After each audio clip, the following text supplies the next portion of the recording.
Bem-vindo a Safo em Cena, o primeiro programa de web TV totalmente voltado às lésbicas brasileiras. Nessa edição você confere um bate-papo sobre turismo GLS no Brasil com agências especializadas neste setor. Assista também ao primeiro episódio de Falando de Mulheres e Amores, o primeiro documentário que fala sobre mulheres que amam mulheres, que você acompanhará aqui na Safo em Cena.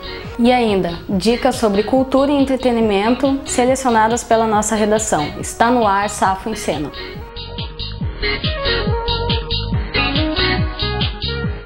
Fiel e exigente com dinheiro no bolso, esse é o perfil do turista gay e lésbico no Brasil. Em busca desse público, empresas de turismo estendem seus serviços à comunidade homossexual. Safo em Cena conversou com algumas sobre como o mercado se empenha para melhor atender lésbicas e gays viajantes. Eu acho que hoje não é tu chegar aqui e tu querer vender um roteiro, não é bem assim, né? O gay ele precisa saber, o lésbico ele precisa saber onde ele vai, qual é a boate que ele pode ir. Porque a gente não pode garantir que o nosso cliente não vai sofrer nenhum tipo de preconceito, mas a gente pode diminuir ao máximo o risco de ele sofrer algum tipo de preconceito. Ele precisa de garantias que ele está indo para um local que eles não vão ser destratados, que eles vão ser bem atendidos. Que receba um tratamento igualitário. Que não tenha discriminação, ele possa chegar no hotel, vai estar lá um quarto reservado com uma cama de casal e não se constranja na recepção, na hora de fazer o check-in. A gente faz uma pesquisa bem rigorosa, a gente trata com hotel por hotel de uma lista gigantesca, então a gente recebe desde a resposta mais mal criada até ser ignorado, a gente não recebe resposta nenhuma. A maior dificuldade é mão de obra especializada para atender esse tipo de turista. Tá? A prestação de serviço é muito complicada. E vencido esse desafio, a gente tem que quebrar também o preconceito fora, de desvincular o turismo gay com o turismo sexual. A gente sabe que tem o gay que ele é mais discreto e tem o gay que não é tão discreto. Então, as pessoas às vezes chocam um pouco, né? O maior desafio do empreendedor é ele começar a trabalhar com o público gay e lésbico, ele tem que encarar isso com naturalidade e enfrentar o restante da sociedade que, porventura, vão ser contra isso. Porque não adianta tu oferecer o produto e tu não oferecer um serviço adequado, uma prestação de serviço que esteja condizente com aquilo que a gente está oferecendo. Tem lugar que simplesmente não se abre ou acha que é só o turista chegar lá, deixar o dinheiro e ir embora. Então ainda tem que abrir muito a cabeça dos empresários nesse sentido, de investir na mão de obra, na prestação de serviço. O próprio gay ou a própria lésbica, ele tem uma parcela de culpa, eu acho, nisso, né? Porque eu acho que falta se impor mais, né? Quanto ao turismo GL, acho que ele está começando a caminhar com os próprios pés. Tá? Exatamente por essas iniciativas de algumas associações, a ABRAD, que é uma associação nacional, que fazendo treinamentos, cursos, workshops com pessoal de receptivo, né, que recebe o turista nos hotéis, nos bares, restaurantes, nas casas noturnas. A descoberta da homossexualidade, a saída do armário, sexo e desejo são os assuntos abordados no primeiro episódio de Falando de Mulheres e Amores. O documentário, dividido em 6 partes, aborda as diferentes facetas do cotidiano sáfico e rola somente aqui na Safo em Cena. Fique agora com o primeiro episódio de Falando de Mulheres e Amores.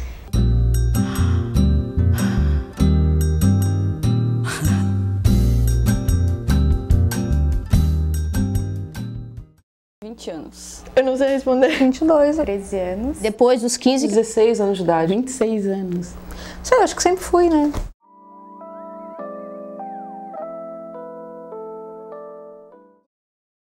Ela era minha vizinha, morava de frente pra minha casa. Tava na 7ª série e tinha uma menina da minha sala que eu achava ela o máximo. Ela se aproximou, começou a conversar comigo, aquela coisa de amizade. A menina tinha os cabelos vermelhos e olhos verdes e tocava violino. Até que um dia ela tava ficando com outra menina e eu me senti enciumada, assim. Eu pensava nela sempre e não entendia muito bem o porquê. Comecei a perceber que não era exatamente assim uma amizade que eu estava sentindo por ela, né? Comigo não foi com uma amiga minha, foi com uma pessoa que eu conheci e me admirei com ela porque ela era aberta. E aí tu começa a sentir umas coisas esquisitas e aí tu não sabe explicar. Eu tava infeliz, sabe? Por não ter ainda percebido realmente o que eu gostava. Eu sentia paixão, né? Sofria, pensava na pessoa. Completamente deslumbrada. Eu 22, ela 30 e alguns, eu achando ela assim... Eu escutava música romântica, chorava. E ela percebeu que eu estava olhando para ela e começou a me olhar e tal, e mandou me chamar. E sentei, conversei, tomei cerveja. Ela quer ir para casa comigo? Eu quero. Tu não consegue dizer não para aquilo, né? A paixão, tu fica enrascado, assim. Tu não consegue fugir dessa situação. Eu já estava em estado de embriaguez, deslumbramento, não sei. Eu namorava com os caras e não passava de uma semana, a coisa era muito rápida, assim, sabe? A atração física mesmo nunca rolava. Aí que eu descobri que o que eu sentia pelas meninas não era uma simples amizade, é que eu gostava delas, né? Gostava delas, eu queria realmente ficar com elas. E a partir daí eu comecei a observar isso, comecei a perceber que existia um mundo gay, né? E foi depois dos 15 que eu percebi que eu já sentia atração há muito tempo, só não tinha noção do que era, né? Eu fiquei pela primeira vez com uma mulher, me apaixonei e desde daí eu fui seguindo, desenvolvendo, digamos assim, esse lado gay. E quando eu fiquei com ela foi como assim falando assim bem romanticamente, um desabrochar de um novo mundo, sabe? O que mexeu comigo foi a emoção, o desejo, a coisa, toda aquela emoção diferente que eu estava sentindo, aquele desejo diferente. Meu Deus, outras possibilidades existem, sabe? É bom. Ela me mostrou que existia a possibilidade de você ficar com outras meninas e ser feliz assim. Finalmente, assim, eu descobri o que eu realmente gosto.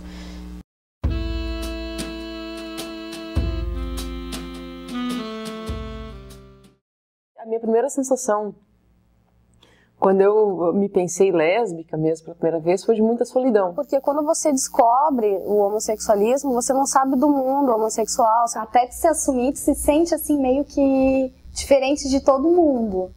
Então mudou bastante, alterou bastante a minha vida. Porque não é o que a sociedade espera em termos gerais, né? Imagina, eu fui criada com boneca, para ter filho, para cuidar de família. O que os outros estão pensando de mim, né? É uma coisa de aceitação social, né? Relacionamento com os pais, relacionamento com as pessoas no trabalho. Tu sente assim um pouco diferente, sabe? Começa a ter que responder às pressões sociais, né? E de uma forma inusitada, quando as pessoas te perguntam: e o namorado? É um turbilhão dentro da gente, né? Imagina, e aí, como é que eu vou contar pra minha mãe? O que eu vou falar pro meu pai? Isso tudo acalma, né? Não, ela não fica sempre assim. Quando eu amadureci em relação à minha sexualidade, eu acho que a minha vida mudou para melhor. Foi muito mais aberta com a família, com os amigos e tal, inclusive. E isso tudo é uma questão de aceitação da gente, né?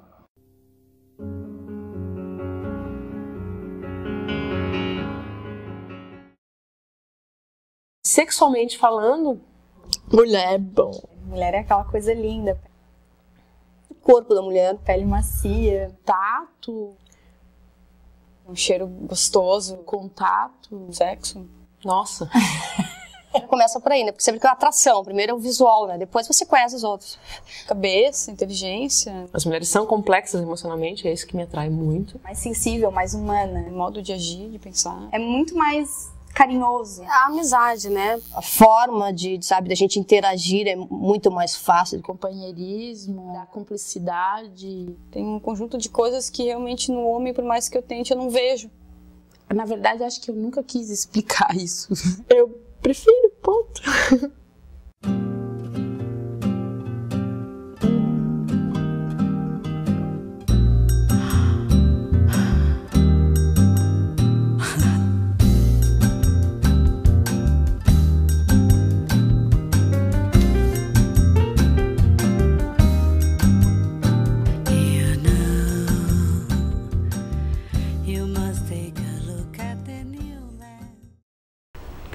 Você confere o próximo episódio de Falando de Mulheres e Amores na nossa próxima edição.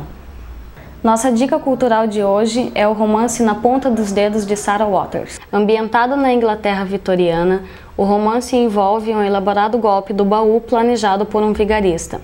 O plano, porém, é ameaçado quando as duas protagonistas desenvolvem uma relação inesperada. Na Ponta dos Dedos chegou ao Brasil pela editora Record.